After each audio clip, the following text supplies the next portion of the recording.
welcome you into our respective homes alongside Louisville great Katie George. I'm Sam Ravitch. Great to have you with us here today, Katie. We made it, but more importantly, these players and coaches made it. This has not been an easy season. It has been full of irregularities, and congratulations to these players and coaches.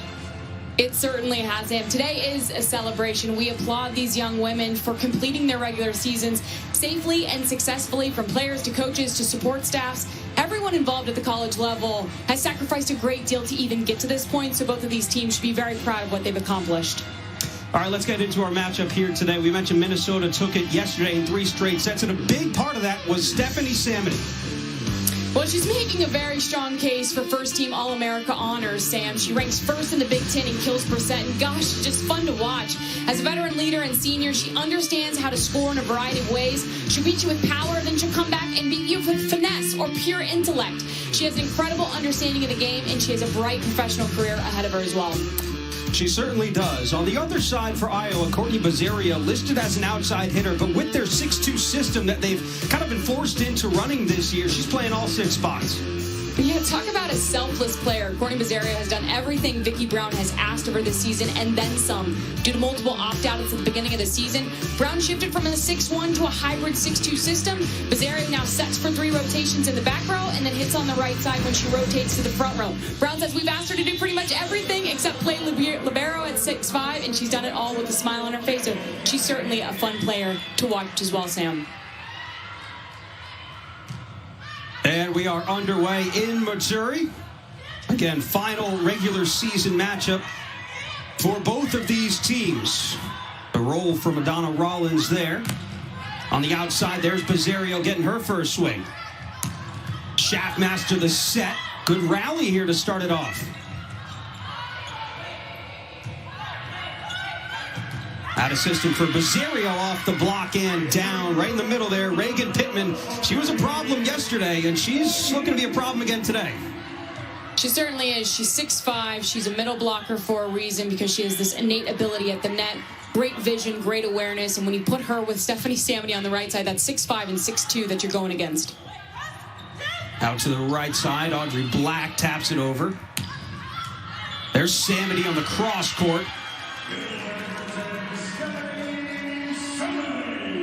And Minnesota goes up 2-0. There's head coach Hugh McCutcheon, 9th season at Minnesota. One of the most decorated, respected coaches in the world of volleyball. Has the U.S. Olympic experience, of course. 2015 AVCA D1 Coach of the Year. And has continued to build up this Minnesota program to the powerhouse that it has become today. And there's Madonna Rollins, the 6'1" junior out of Carrollton, Texas. He's done a phenomenal job recruiting, especially that woman right there, Donna Rollins, who's been a force on the outside. Hugh McCutcheon obviously took this Minnesota team to the Final Four a year ago, hoping to do the same in a month's time. And he certainly thinks that he has the pieces to do it. This Minnesota team has only lost twice this season. Coming to Nebraska and Wisconsin, they did not have Melanie Shaftmaster in that loss to Wisconsin. That was, probably a big reason for that loss, but a challenge here, the touch. The up official ruled that the ball was out Rollins' attack. Hugh McCutcheon immediately pulled the green card and said, I want to see if there was a touch on this right here. Here's another look.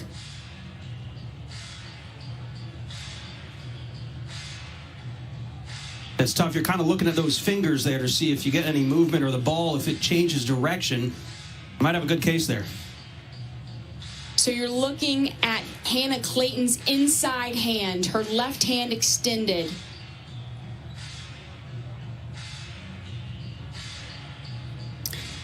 And Sam, you immediately saw Rollins and others who were there at the net, Reagan Pittman, turn to Hugh McCutcheon and signal for touch, wanting him to go after the challenge.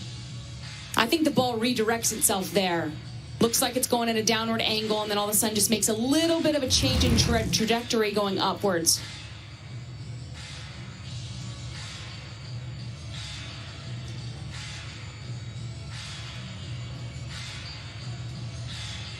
Again, the initial ruling was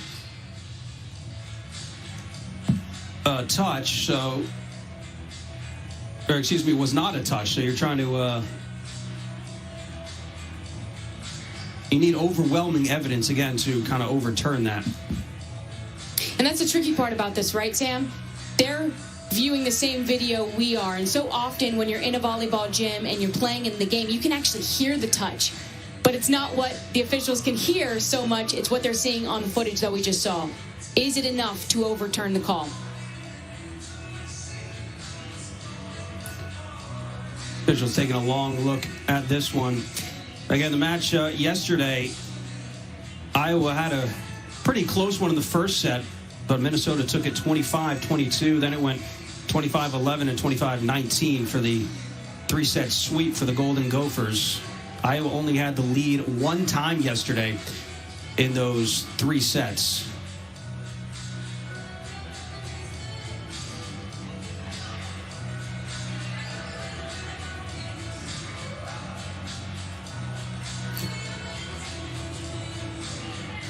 Quite a long review here. The other thing too is these reviews can take teams out of rhythm. That can affect a team's momentum as well. Luckily, they're just getting started. I always hate to see when we have a challenge called, when it's 23-23 or 24 and it's late in a match. That's when you worry about teams' rhythm if we're having to wait this long. At least it's just 3-0 at this point, but hopefully we'll get to a result here soon.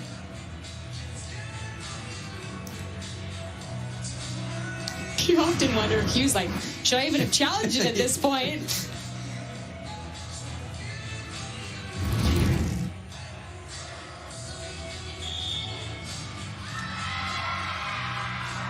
Okay, so stick with the call. It's going to stand.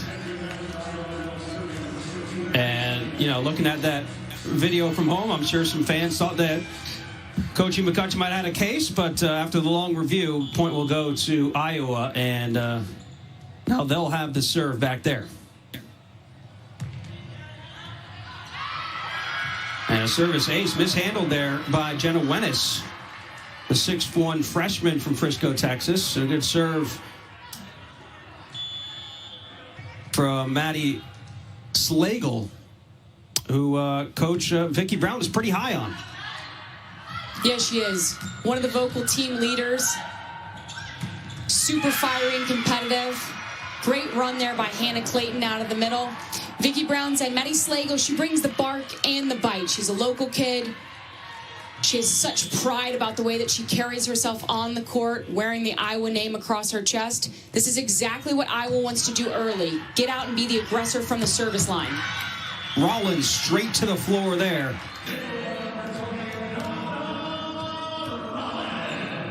Great job by Minnesota. Three pass, allowing Melanie Shafter, all three hitters. She sends it outside to Adana Rollins for a beautiful kill. Samity now back to serve. It's a good one. This was a problem for Iowa yesterday. They were playing out of system quite a bit. Schaffmaster to the backside there. Pittman has it touched at the net and straight down on that left side. Heads up play there by Adina Schmidt. You have Reagan Pittman tip this block over.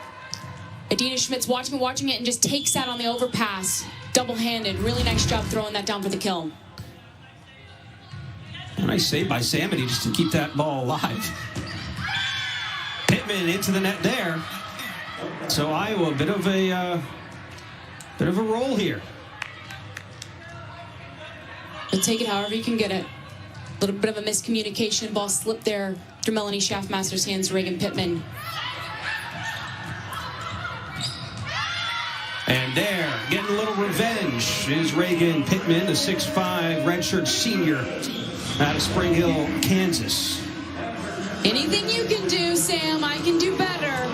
I'll show you what a double-handed throwdown looks like. She's a force, really known for her defense, leads the team, ranks 4th in the conference, averaging 1.43 blocks per set. Schaffmaster will tee up Pittman again, and that one just a bit long. A little bit uncharacteristic between Melanie Schaffmaster and Reagan Pittman. Their relationship, their tempo, their chemistry is always on. And so we've just seen a little bit of miscommunication, a little bit of mistiming there on those two sets. So, that's just kinks that you work throughout a match.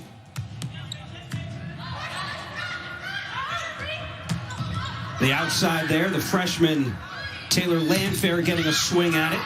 This ball blocked right back off Pittman. Here's Samity on the right side and a kill for Stephanie Samity, her second of the match.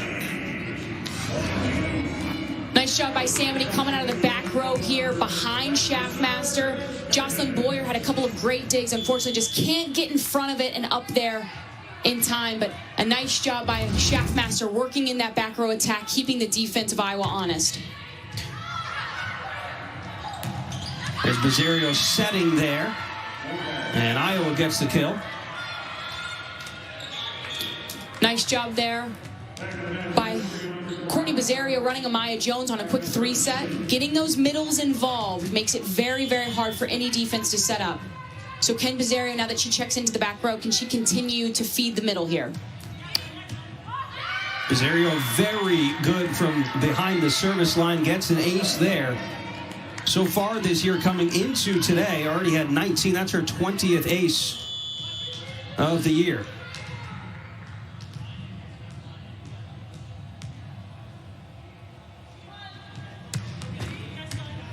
Or, excuse me, that was Adina Schmidt back there for me on the service line. And a kill on the left side. The freshman Taylor Landfair, highly recruited out of high school, and a great pickup for Hema Cutchin. She's 6'5", she's so long, she's got this great length and goes up and attacks the ball at such a high point, which makes it difficult to defend. Hugh McCutcheon said he's really been impressed with the strides that she has made just in the short spring season that they've had together. Again, out of system there, mistake. Schmidt couldn't find the court.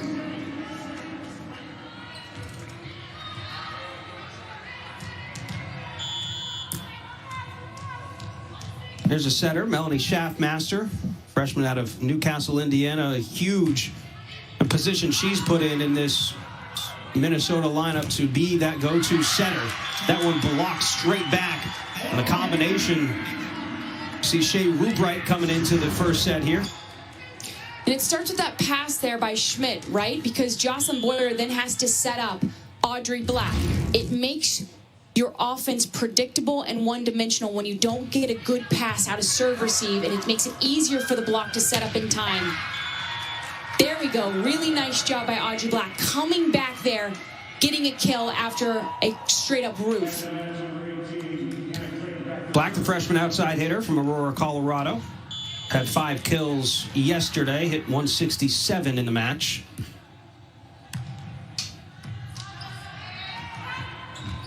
Schaffmaster on the backside. Samity starting to get in a bit of rhythm here with the setter in Schaffmaster. That's a really nice run out of serve receive. Samity's working all the way from zone 4, that front left position, coming across the 10-foot line. Schaffmaster just hangs her up high on a back 2 ball. She's able to go up and attack it high for a kill. And this is something we saw yesterday, Sam. With Adina Schmidt, Minnesota servers went after her from a serve receive standpoint. You can tell that they're pinpointing her right now, trying to get Iowa out of system as much as possible. Able to do it there, but oh, the attack on the left side from Black. Audrey Black with a big smile on her face, rightfully so. She's out of system, so she's already at a disadvantage, but a great job controlling this, going inside Shea Rubright's hands there for the cross-court kill. Nothing Rachel Kilkelly could do there, the libero for Minnesota. Schaffmaster up the middle. There's Rubright, Shea Rubright, the 6'5 sophomore from Yakima, Washington. That's a nice job by Schaffmaster. Getting Shea Rubright involved. Hugh McCutcheon told me, he said, look, she's a middle blocker. Her job there is to block balls, but we want to get her enough balls from a hitting standpoint so she keeps defenses honest and they respect her. Well, they certainly do with a kill like that. Bazzario on that left side there. Iowa's had some success on that left pin so far in this first set. And Bazzario's 6'5". I mean, she is very tall, has got a long arm swing. Great job there going up and attacking high inside the block. Iowa keeping it close here, down by 1 point Off some high hands there, able to keep it alive was Jocelyn Boyer for Iowa. Down the line in that back left corner for Donna Rollins. Really nice swing by Rollins, but if you're Iowa, you just chase that ball down, got a great block touch. Good defensive play by Jocelyn Boyer. You hate that momentum killer there by not being able to come out on top with that point, because they are playing some really strong defense right now. And a service ace. Samity. He's been able to do that quite a few times this year as well. She's a threat no matter where she is on the court. It doesn't matter if she's attacking from the service line, from the back court. She can score in so many different ways, which is why she's so effective and hard to stop. Off the block. And out of bounds, point to Minnesota. So Golden Gophers up 15-11 here in the first set. That is indeed the largest lead. We'll be right back. All right, Sunday, 6 Eastern on ESPN and the ESPN app. We'll have the NCAA Women's National Championship game from San Antonio. Our pregame special gets it all started at 5 Eastern with Maria Taylor, Carolyn Peck, and Andy Landers. The NCAA Women's Basketball Championship is presented by Capital One. Here at Maturi Pavilion, after the first break of the first set, Minnesota on top 15-11. And a service error there will turn the ball over to Iowa. Okay, so now can you take the gift, right? A Samity error. Can you take that if you're Jocelyn Boyer? Go back to the service line, be aggressive, and attack to go on a run here. From the back row, there's Wenis, Jenna Wenis. And I love that run by Melanie Schaffmaster, working in fellow freshman Jenna Wenis out of the back row. We've seen her play some this spring season when Adana Rollins was nursing a medical issue. She since has rotated back, and now she's in the back court playing some defense and attacking out of the back row, since CeCe McGraw has a lower body injury right now and has missed the last couple of matches. Rachel Kilkelly filling in the back there has been a huge help and a boost, and Coach McCutcheon is pretty high on Kilkelly. There, the kill for Iowa off the block. CeCe McGraw's usually Minnesota's libero. Rachel Kilkelly in that position right now, because you see the knee brace on McGraw's left leg. Together, Kilkelly and McGraw are such a dynamic duo, Sam, in the back court. But Minnesota's patching it together right now in a beautiful dunk by Melanie Schaffmaster.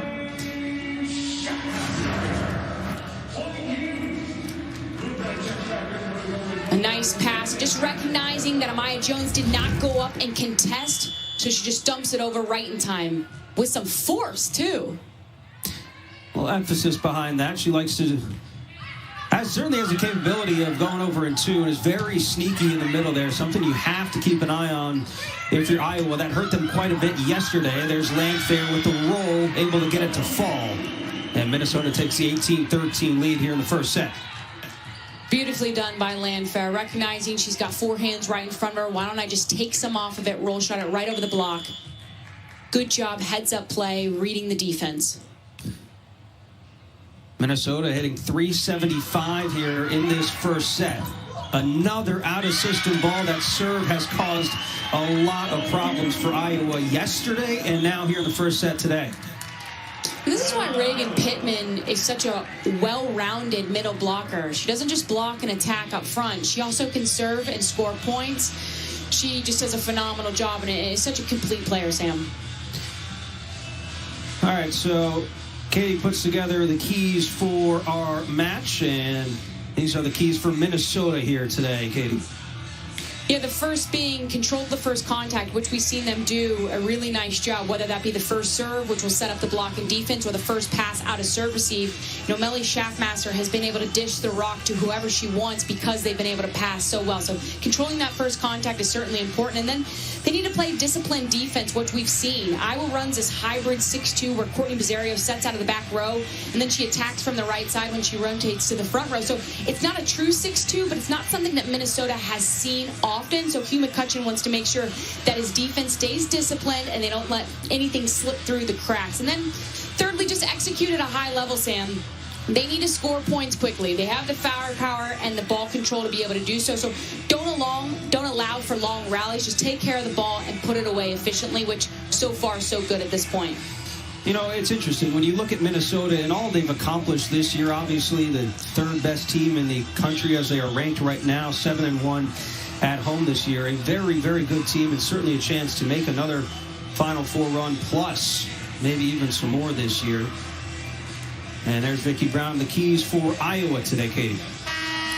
Well, the first being serve aggressively, and we've seen them do that to a degree, but they want to force Minnesota out of system as much as possible. So Mel Schaffmaster can't feed her hot hitters. And then they need to be able to side out quickly, which we haven't seen them do that as efficiently as I know Vicki Brown would like. There's a nice tip there. Certainly a good side out and much needed, but in serve receive, you have to get a good pass. You know, right now, you want to see Bizzarri and Ortega run a balanced offensive attack. If they struggle to pass, Iowa's offense becomes more one-dimensional and predictable, making it easier for them to be blocked. And then thirdly, they need to slow down Samity. Right now, she's got 6 kills. You're not going to stop her. It's unrealistic, but just try to slow her down, contain her to a degree, especially when she's in the front row. A hitting error there on that left pin. How do you go about containing a player like Samity? I mean, you know, she's got the 3-time All-American mentions and on her way probably to a 4th this year. But how do you go about slowing a player like that down? It's hard. It is a hard task, that is for sure, and takes a lot of scouting. But Samity can score in so many ways. We've talked about that. Don't let her get the easy points. Don't let her tip or roll shot out of a bad situation when they are out of system. And if you're a blocker, just try to get some hands on her attack so that you can slow it down. Pop it up to make it easier for your back row defenders behind you. If Iowa can do that, they'll be in good hands, but it is certainly a very, very big challenge. Service error into the net there will turn it back to Minnesota, 21-15 again in this game. We play best of 5. And right back over to Iowa there. So back and forth with service errors we go. Coaches love that, I tell you.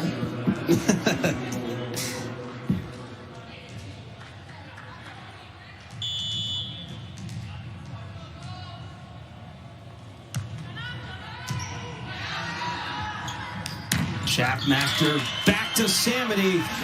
That right pin has been lethal against Iowa. She's so good. Watch this powerful hit. Great set by Schaffmaster. And she goes right in between that block through the hole. Cross court for the kill. 4 kills, 667. Ortega will set the block, and then that is blocked right back.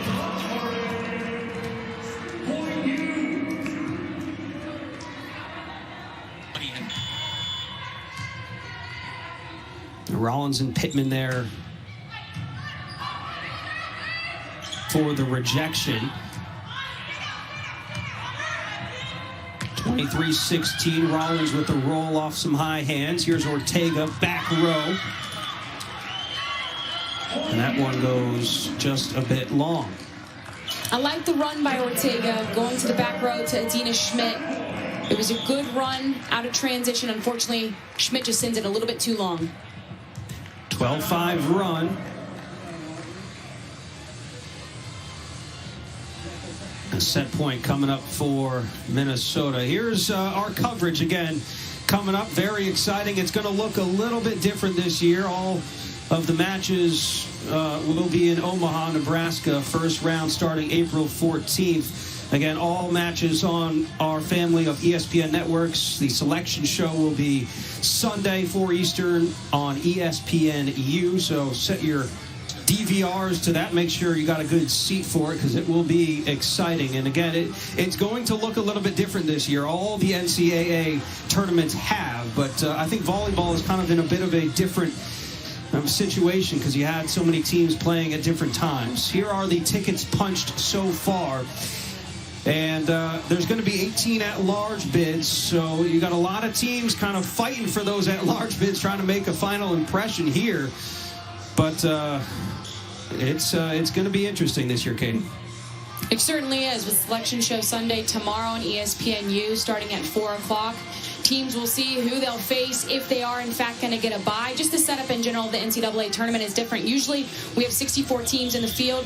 This year, due to COVID-19, there's 48, so 30 automatic bids you see there, the tickets that have been punched from certain conferences, 18 at-large bids, which where are they going to pull from? You've got 6 Big Ten teams currently in the top 11 in the top 25 in the nation, so you're going to have a lot of Big Ten teams in the field going to Omaha, as well as Pac-12, so it's going to be very interesting and exciting to see how things shake out tomorrow when Selection Show Sunday has made its debut at 4 o'clock on ESPNU. Wright State just the latest to punch their ticket, so congratulations to them. Set point here for Minnesota on the line. Nice dig in the back from Jocelyn Boyer to keep it alive. Cross court off the top of the tape and out, so Iowa will stay alive here.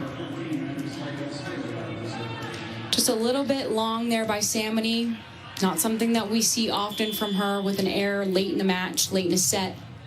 Just goes wide.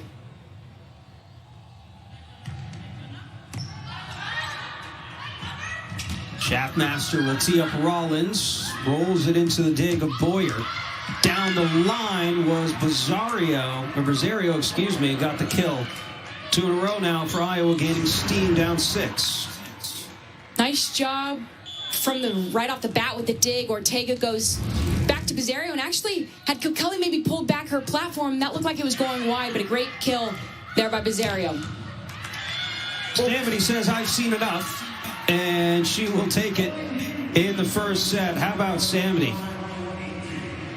Unbelievable. 5 kills, 8 total attempts, hit 500 in that first set. Minnesota 12-0 when they win the first set. They have taken it here at home, thanks in big part to Stephanie Samity. A lot more to come, though. Iowa, let's see if they can come back in this one. Number 3 ranked team in the nation, Minnesota, taking the first set here against Iowa, 25-18. Katie, we talked about it, and part of your keys was for Iowa to be able to receive some of these serves and get it in the system. That was not the case in the first set. No, it wasn't. They want to be able to side out quickly, and that starts with your first point of contact, which is the pass out of serve receive. And right now, Minnesota is the aggressor from the service line. You just saw the ace there with Libero, Jocelyn Boyer.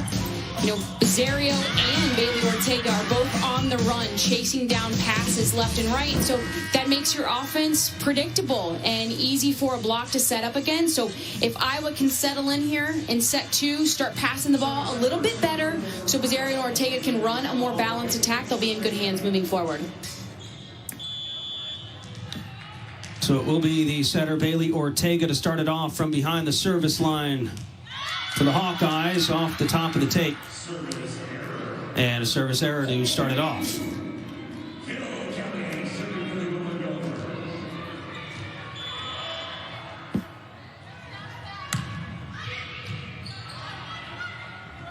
An in-system ball there. Couldn't get a powerful swing on it, though. Here's Rollins. She gets one. Nice dig by Boyer. Samity. Wow. It's unfair. Look. She's so high in the air. When she makes contact with the ball, it's above the block at some point. Here's another look at it. Not quite above the block, but right through those 2 hands cross court. Well done by Samity. Iowa will get the serve back there.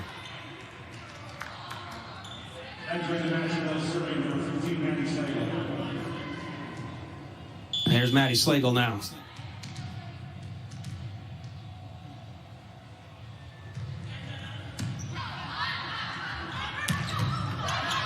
Up the middle from Pittman. Nice save by Slagle there in the back row. Comes a chance for the Gophers. There's Samity again. Tries the cross court. Just a bit wide. Had hats off to Maddie Slagle digging up Reagan Pittman on that quick one set, allowing the defense to be able to play out of it. Unfortunately for Sam, he just goes a foot long.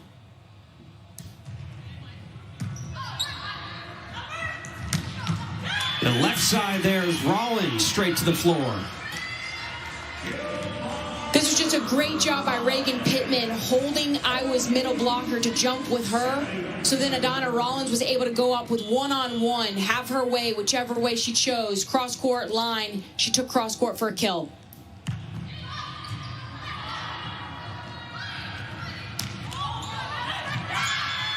There's a kill finally for Adina Schmidt, the 6'1" sophomore from Berlin, Germany. Nice job by Schmidt, recognizing she has a really big block in front of her. She's just going to roll and place it right off of Reagan Pittman's hand to fall over top of the block. Mother played on the German national team. Ortega will try Schmidt again, and she splits the block.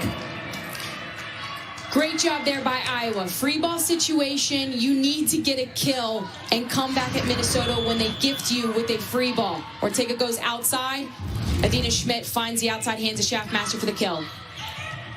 Good serve there. Rollins with the tip. Nice adjustment there on the left side. Set was a little bit tight. Really good awareness by Rollins, recognizing where she was when she approached. Great finesse and control here, just to tip it right over top of Pizzario's hand. She can't make the play in time.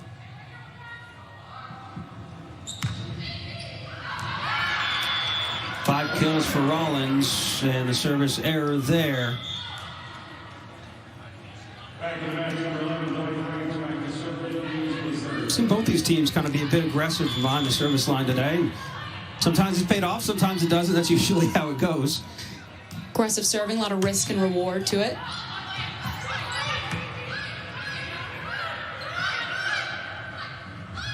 Pizzario will set the right ping.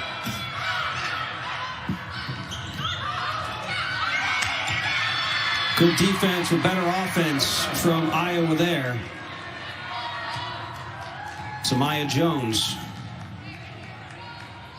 Maya Jones, junior middle blocker, has grown so much in the last 3 years. Iowa had multiple opt-outs at the beginning of the season, so a lot of the leadership fell on junior shoulders. And a great two-shoot by Melanie Schaffmaster there. But you had Iowa juniors having to step up. Maya Jones was one of them, Hannah Clayton another, Maddie Schlegel as well. And so they've been finding their way. They haven't had the season that they hoped, Sam, and a lot of that's to do with the opt-outs that happened.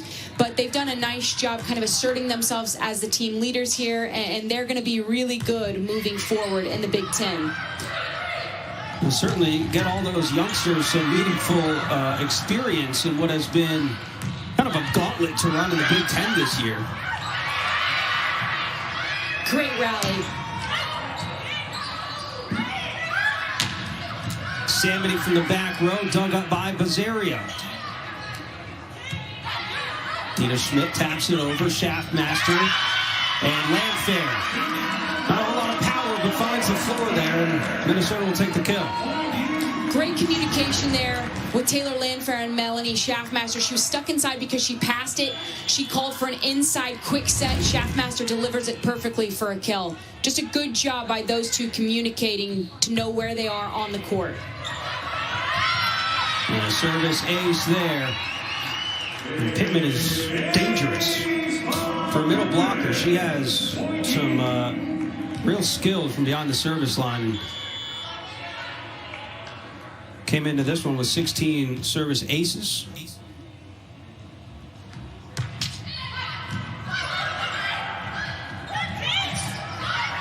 Pittman able to get on the floor. Get the syrup! She's not even wearing knee pads! It's like no batting gloves in baseball on the left side. Landfair off to the high hands. They'll try Landfair again with the roll. Couple good rallies here. And that tip finds the floor, Dina Schmidt. Nice job by Iowa hanging digging in defensively, continuing to make those plays.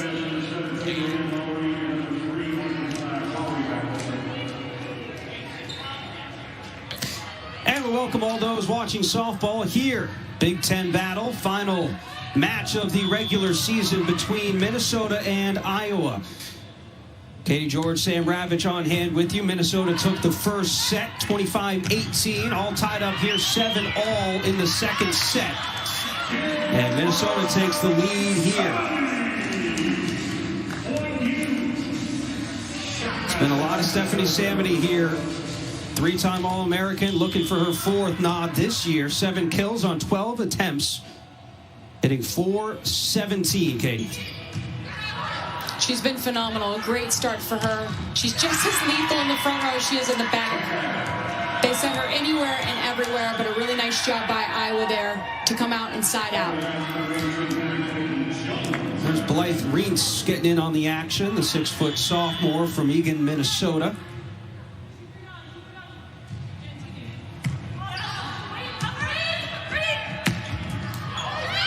Landfair with the powerful right hand. Really nice job by Landfair there, recognizing that Maya Jones, Iowa's middle blocker, was playing left back after the serve. She goes right at her with the cross-court powerful shot. 4 kills today, has shown up big for this Gopher team. Again, a highly touted recruit out of high school. Depending on where you look, she was a #1 recruit. Slammed straight down to the floor is Shea Rubright in the middle. Really nice job by Shea here. Samity passes it up. She recognizes that it's tight. Schaffmaster's not going to be able to get there in time. Goes up and throws it down. 10-8 Golden Gophers. The block is there. There's Rollins and Rubright on that left pin. Rollins is so steady. You know, you've got Taylor Landfair at 6'5". You've got Reagan Pittman at 6'5". Stephanie Samity on the right side, who gets kills any way that she likes. Rollins kind of flies under the radar. She's so steady and consistent, Sam. She's maybe not the most flashy of players, but she gets the job done, and she's kind of the glue, Hugh McCutcheon says about Adana Rollins. And so I want to give her the praise that she deserves. She got a block there, but she's certainly a fun 6-rotation player to watch. 4 blocks for the Golden Gophers so far in this one. They have been great this year. They rank 3rd in the Big Ten, averaging 2.8 or so blocks per set. Defensively is kind of the bread and butter of this Minnesota team. We know what they have offensively, but that kind of sets them apart a little bit from maybe some other teams in the Big Ten. Without a doubt, and that's led by Rachel Kilkelly, who you see in the Libero jersey right now, and CeCe McGraw, who unfortunately is on the bench with a lower leg injury at this point in time. But between those two, they're such a dynamic duo. They're great defenders and service passers as well. But gosh, Minnesota's done a nice job thus far in this match of being the aggressor and attacker from the service line. That's the second ace there that we just saw back-to-back against Iowa. 6 aces for Minnesota in this match. They lead 14-8. We'll be right back. You get one additional one if you head to a 5th set. Reviewable plays, ball in or out, contacting a player, service foot fault, 3-meter attack line foot fault, illegal attack block, or contact of a ball over opponent's court. Take a look at what we are reviewing here.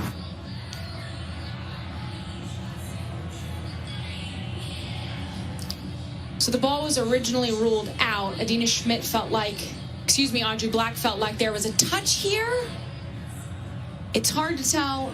I'm not going to speculate. I'm already 0 for 1 on challenges, Sam.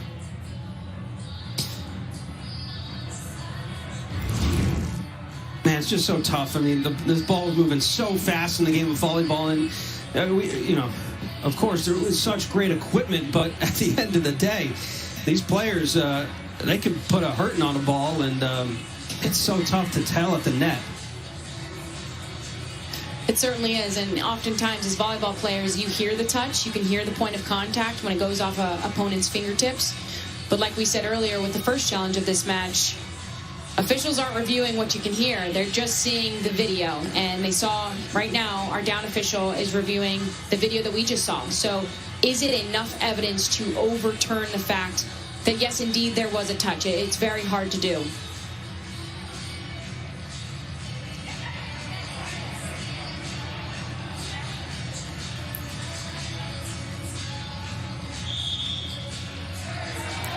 Okay, so the call is confirmed. Again, it was ruled out initially, and that was deemed to be the correct call.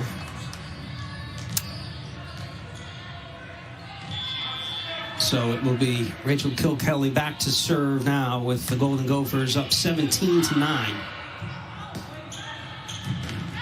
Boyer to Black, who promptly hits it right into the net. And it's unfortunate because right now Minnesota has Iowa on the ropes from a serve-receive standpoint. They're passing all of these balls well behind the 10-foot line, so it's forcing a lot of pressure onto Adina Schmidt and Audrey Black on the outside pin. There's a great pass. Good swing by Bizzario. And there's Rollins again. Your girl's been on fire here in the second set, Katie. She has kind of found a groove, and they're feeding her, too. If you feed the hot hand, and Adana Rollins certainly is that right now, so great set there by Melanie Schaffmaster. You know, if you're Iowa and you see that you're down by 10 points here, just try to build some momentum. You might not come out on top here in set 2, but just try to build some momentum. Get a couple kills, maybe get a stuff block at the net. Can you start to find a rhythm and momentum that can carry over to a third set when we move forward? So Iowa's going to use their second of 2 timeouts here in the second set with the Golden Gophers up by 11. Minnesota took the first set 25-18.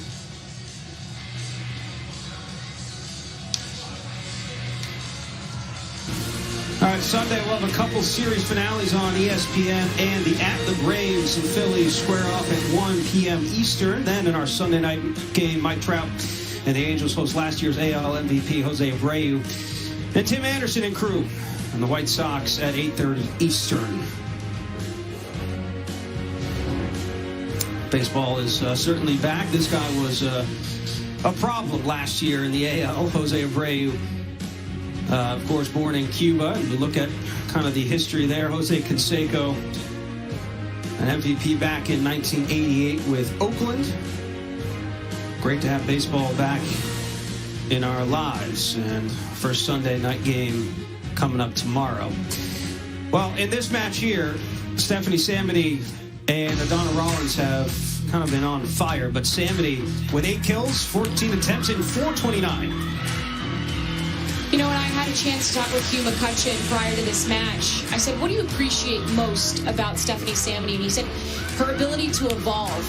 Sam, oftentimes when you get someone that's just physically talented like Stephanie Samity, their capacity for work, their capacity for learning and change is maybe not as good as you would expect because they've been able to get away with things because physically they're that just superior to others. But Hugh McCutcheon said the further up the food chain you go, everyone's physically gifted. So now that doesn't matter as much from a differentiating factor for Stephanie. And she said, you know, she's the opposite of someone who relies purely on her physical talent. She's been able to make the changes that she's made and add all of these strings to her bow. He said she can play the whole game. She can hit, obviously. We've seen that on display today. She can dig, she can block, and service course. And that's what makes her special. She has evolved every single year she has been at Minnesota. And it's going to take her to bigger and better heights, whether that be professionally overseas or to the USA gym. Now, you know what's amazing, too, for a player like Stephanie Samity? It's one thing to be as good as she is, but it's another thing to be as good as she is night in and night out when everybody in the Big Ten is planning for you. They know what you can bring, and there she is again. I mean, it's so impressive what she does every single match with a game plan in front of her. Yeah, she is so consistent, and that's where you see her senior leadership at its finest. Yes, everybody in the Big Ten is planning and scheming against her, trying to throw their best blockers at her time and time again, and she's still able to pick defenses apart. That's how you know she's very, very special. Not just physically talented, but mentally. She understands the game, and she can beat you with her intellect. Nice block there from Iowa, but this Minnesota team has gotten production not only from Sammy, but from all of their players. She got 14 kills from 6 different players as Landfair that's Adi Maigbe finding the block there. And Hugh McCutcheon coaching has started to sub in some additional players. They have a large lead, getting some other people some experience and some necessary reps, especially as, after this match today, Sam, they turn their focal point to the NCAA tournament and their travels to Omaha. 22-12, the swing there from Maya Jones.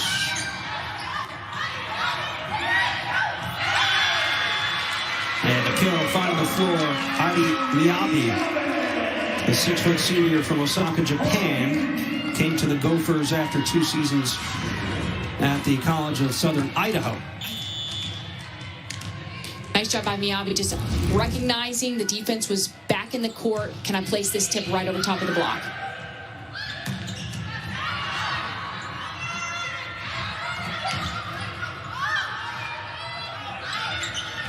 Here's Adina Schmidt and finds the floor.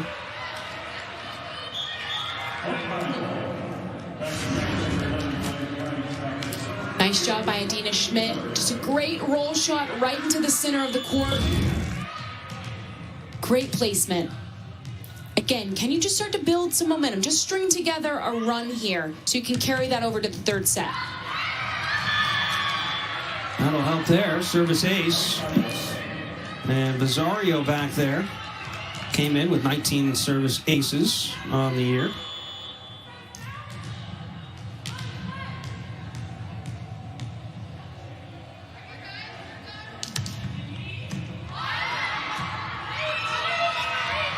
Out of system play from Minnesota. And cleaning it up at the net is Taylor Landfair. Really nice job by Landfair, going with a big attack on the outside, recognizing that ball was coming back fast at her for an overpass. She gets on it quick before Reens could get the block up.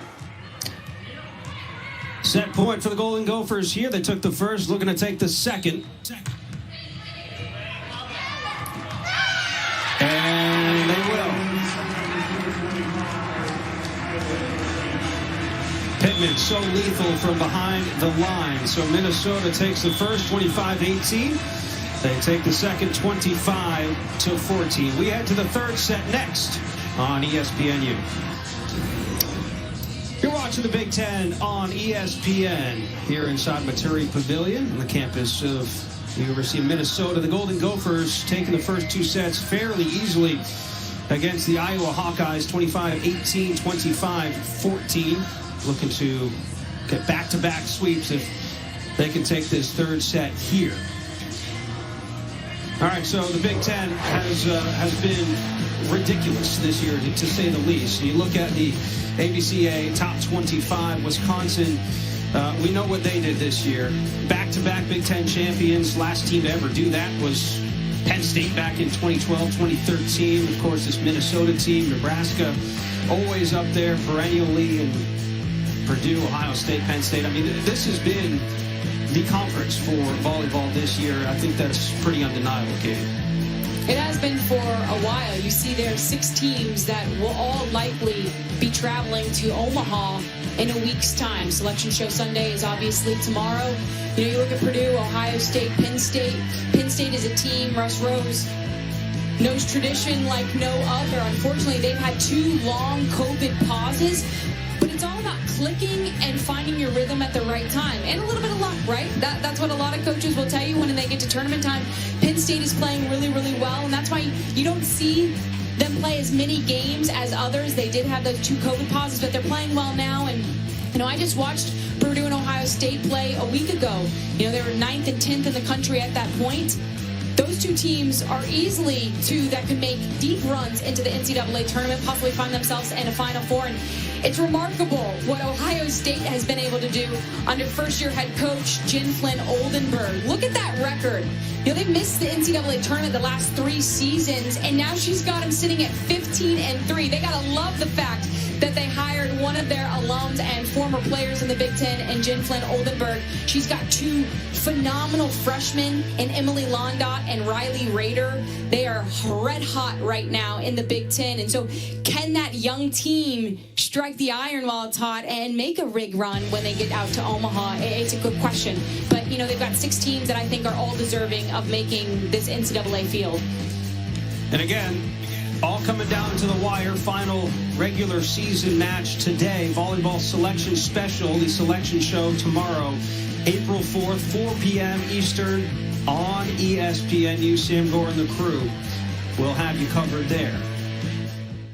Well, this Minnesota attack has been dominant. Adana Rollins just the latest to kind of tag in here.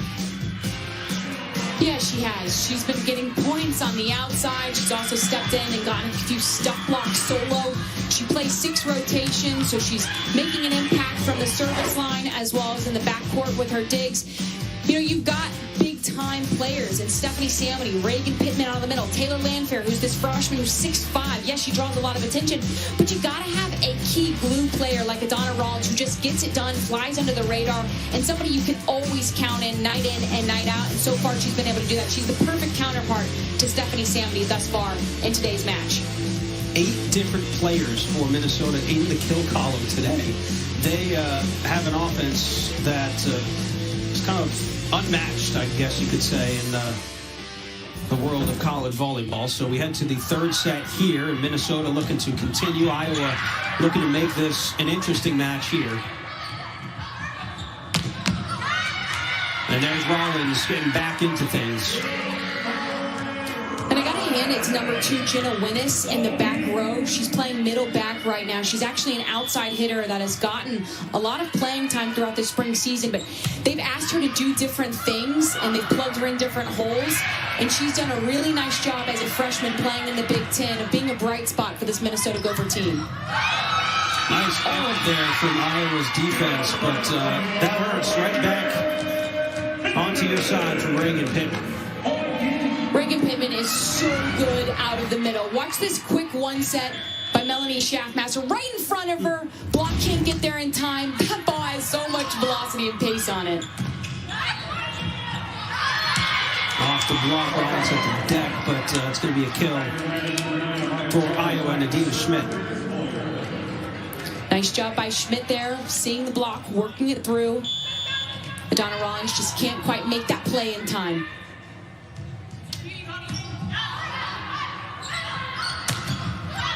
From the back row, there's Winnis. On the right side, Samity. Boyer a little bit too hot to handle, and just good hustle. Can't get there. Great pursuit by Iowa. Unfortunately, a little bit too far to make that play. But if you saw, Samity was in an awkward position, buddy-wise, when she made that approach, and yet she just takes a little bit off of it, but it's all about the placement. She puts that ball so deep in the court, it catches defenders off guard and results in a kill. Samity in double digits now with 10 kills. They'll go right back to Boyer. She's had her hands full these last 2 matches combined, trying to handle this Minnesota attack. Off 1 foot, Pittman just misses the line there. Great run there by Schaffmaster to Pittman on the slide. She goes up high, tries to needle that thread right down the line. Unfortunately, a little bit wide.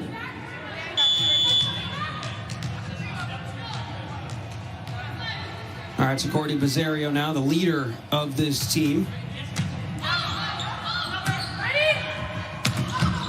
Rollins off the block, nice save on the floor. Samity tries the cross court a little bit wide. Back-to-back errors for Minnesota. If you're Iowa, how can we use this? Let's go on a run here. Minnesota is not a team that is high air by any means. Capitalize on these opportunities. All tied 3-3 meeting at the net, and it's just going to fall on Minnesota's side. Great job by Courtney Bizzario attacking from the service line, forcing that overpass there. Good job by Amaya Jones and Adina Schmidt spying that ball, making sure that they front it at the net.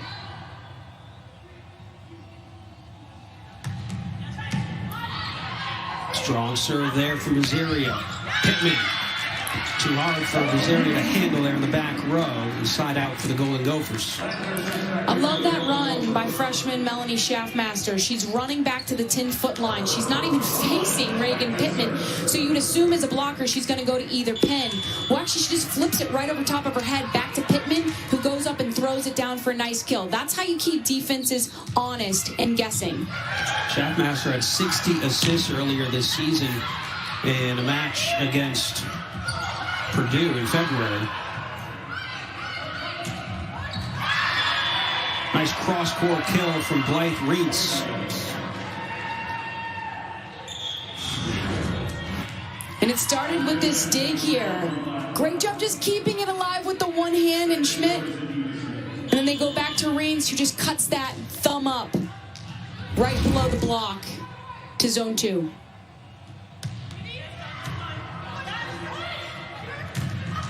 Schaffmaster to Pittman. That connection's been there. It's been good this whole season, but especially good here today.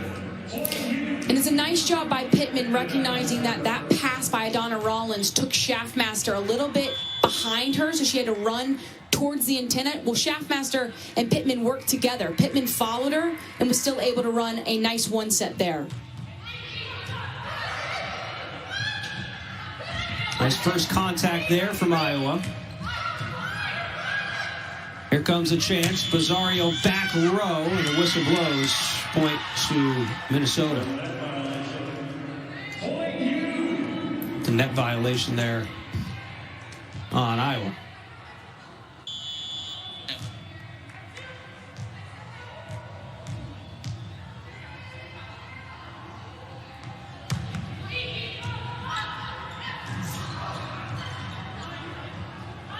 Free ball situation. Over in 2 for Schaffmaster. So sneaky. In a free ball situation, you need to score. Schaffmaster takes it into her own hands, literally, and throws it over on that second contact. Really nice job by her getting involved as an attacker as well.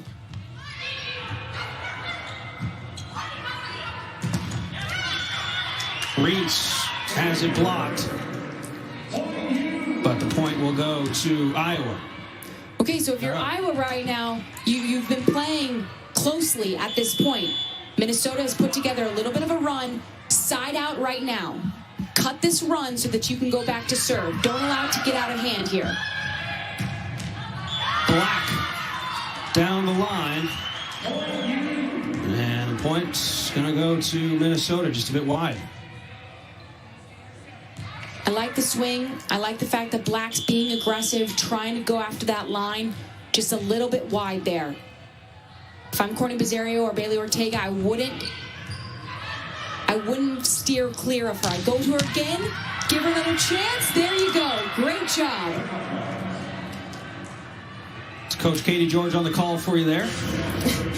Sam, I love when a hitter makes a mistake and the setter goes right back to them to allow them to right that wrong. You want your hitter's confidence to say hi. If you immediately go away from them and don't give them another chance, their confidence can go in the tank. But that was a great job by Iowa, going right back to Audrey Black, allowing her to go up and get that kill.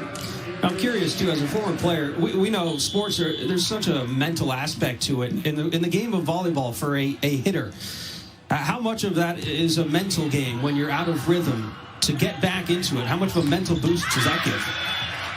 A huge mental boost, and it is so mental. I mean, what is it? Every coach will say 80% of the game is mental, 20% is actually physical. So as a setter, your job is obviously to put the ball in a great position. Winnable sets is what you want to achieve so that your hitters can go up and attack for kills. But you also need to keep a pulse of the team. How are players doing? Are they confident? Who's feeling hot right now? Do you need to instill confidence or belief in somebody who doesn't feel like they're playing that well or executing? All of that is happening while they're playing out points. So it's definitely a lot more than meets the eye, for sure. 11-7, Minnesota on top here in the third set, looking to come away with it, but Iowa not going down easy. Great job by Ortega there, running Hannah Clayton out of the middle on that quick one set. The middle attack is one of the hardest to defend in the game of volleyball. So if you get a good pass, can you force the middle? Hannah Clayton there with 4 kills, hitting .444. She's playing really well. Try to feed her a little bit more here if the pass presents itself. There's Shea Rubright. I was going to mention that too. You know, Clayton had 8 kills yesterday, and it seems as if that they've kind of gone away from the middle of the floor, Iowa has so far. Well, a lot of that's predicated on the pass. You have to have a really good, strong pass to be able to run the middle. If you're not passing well, you know, that opportunity doesn't present itself, and it makes it hard to force the middle in those moments. At that point, all started with that good first contact in the back from Jenna Wennis. She's had a good match so far. She's playing great defense out of the back row, bodies that ball there. Schaffmaster, great save with the one-handed set to Pittman, who throws down for the kill.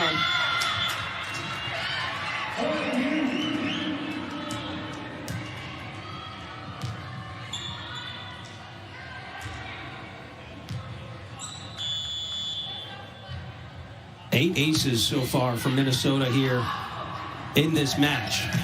Ortega to Bazario.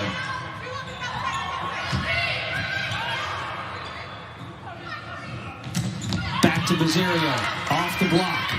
Some more good defense from Minnesota. Heads up play by Clayton there. Rollins with a big swing, off the block. Great job by Adana Rollins. Seeing the block, going high hands, tooling it outside the court play. So Minnesota looking to come away with another sweep here, 15-8 in the third set. Can Iowa come back? Stick around to find out. Well, what a lineup we have for you Sunday. It's another NBA battle between LA's finest, Lakers and Clippers at 3:30 Eastern on ABC. Then on ESPN, we'll have the NCAA Women's National Championship game at 6. And our Sunday night baseball matchup is the series finale between the White Sox and the Angels. Now that is a lineup. Lots of TV to watch this weekend. But namely, we got the volleyball selection show tomorrow, 4 Eastern on ESPN. You'll find out who will be going on to play in the NCAA tournament in Omaha, Nebraska. It's kind of something else that's been interesting this year, that for the seniors on this Minnesota team, could be the last time that they are playing in Maturi Pavilion. Normally you would have kind of those opening rounds in your home court, and that helps out a lot. You talk to coaches around the league. That is a big part of playing in the postseason, having those fans around you, but not this year.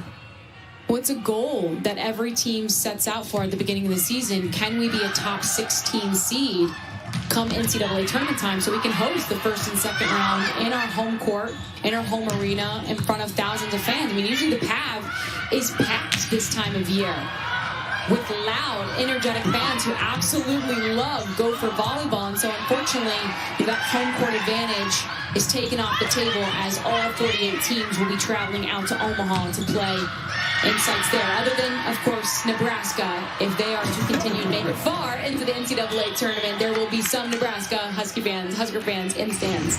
I'm sure that there will be some Husker fans in Omaha. All right, so here in the third set, Minnesota looking for another sweep, up 16-10. They took the first set 25-18, took the second 25-14. Won all 3 sets yesterday in the opening match between these two. Oh, nice hustle there. It's just been a difficult afternoon for Iowa.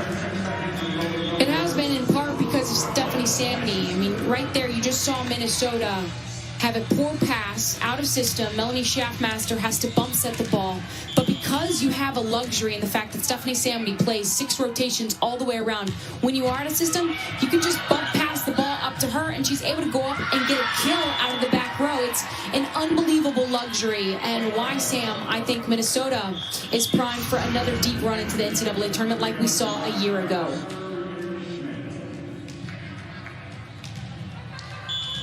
Nice swing there from Blythe Reentz.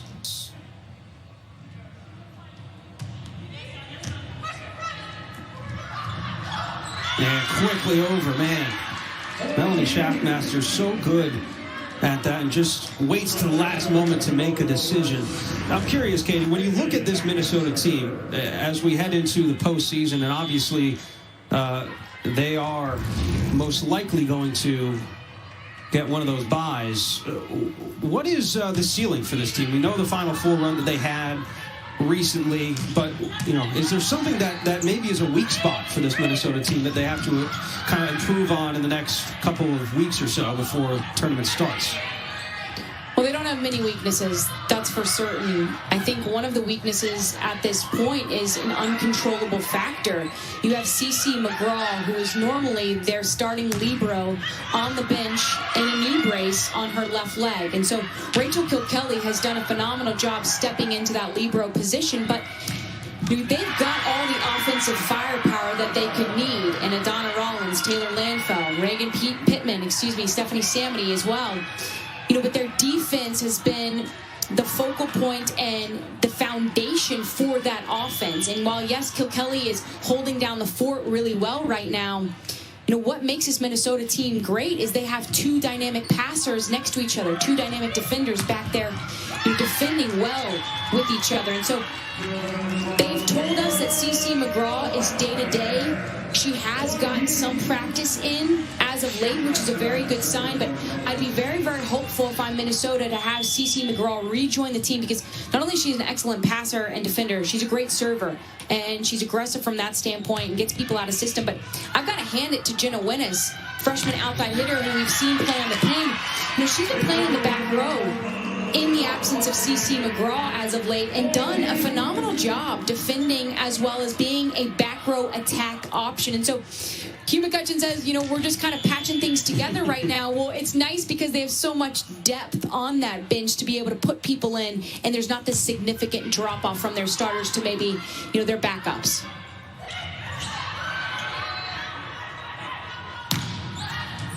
There's Black on that left side, getting a kill there. Nice job by Black, just working it through. As a freshman, you're going against some of the biggest blocks in the country, night in and night out, playing in the Big Ten. And, you don't want to shy away from that. And right there was a prime example of an attack where I'm going after the hands, but I'm going to body it through. And she did. Nice job working through that block. But my goodness. I mean, good luck, right? That was... Not much more you can say. They bring her around on a high two-ball right in front of Melanie Schaffmaster. She's able to contact it as a high point. When you're going one-on-one, she has every which way that she wants. Results in an easy kill. There's Rubright up the middle, has it sent back. They'll try Rollins on the left side, and that one goes a bit wide. That's just Rollins' second error of the day. She has 10 kills, 2 errors on 22 attempts, hitting .364. We talk at great length about Stephanie Samity and Taylor Landfair, but Adana Rollins has had a very nice Saturday. Both Samity and Rollins in double figures in the kill column today. Nice block there by Bizzario on that right pin. It always happens like that. I always hype somebody up and then I jinx them. But great job to Courtney Bizzario there at 6'5", sealing that net, blocking Adana Rollins. 21-15, Minnesota leads at 2-0, and there's Samity again picking up her 14th kill on the afternoon. Just surpassing her kills from yesterday's match. She had a team high 13 in the 3-0 sweep. Now she's got 14, hitting .370 today. Just so consistent. Ortega, tough set to Bizzario, able to adjust midair. Here's Rollins on the kill off the block. And it'll be 23-15. And as great of a swing as that was, I'd credit Jenna Winnes in the backcourt. There in middle back. She stuck that pass, put it right on top of Melanie Schaffmaster's head. Results in a nice kill, working it through the block.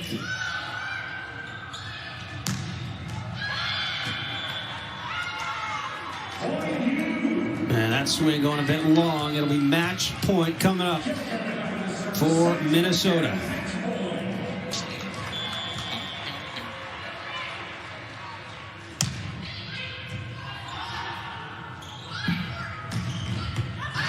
Bazerio down the line. Too hot to handle for Kilkelly.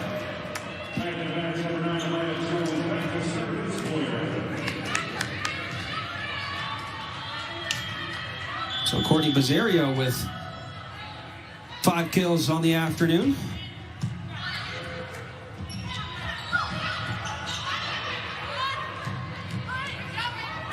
Nice job to keep that alive from Boyer. Shaftmaster to Pittman to finish it off. And Minnesota clean all 3 sets to the Golden Gophers today, and all 3 to the Golden Gophers yesterday. So they will wrap up the regular season with an impressive 15-2 record.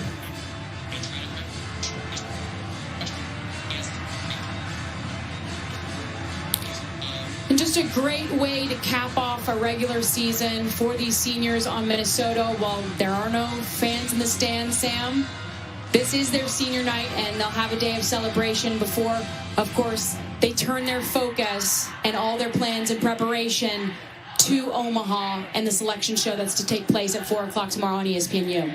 I'm sure it must be pretty relieving to kind of sit back and be able to relax on Selection Sunday for the Minnesota Golden Gophers, who finished the season 15-2.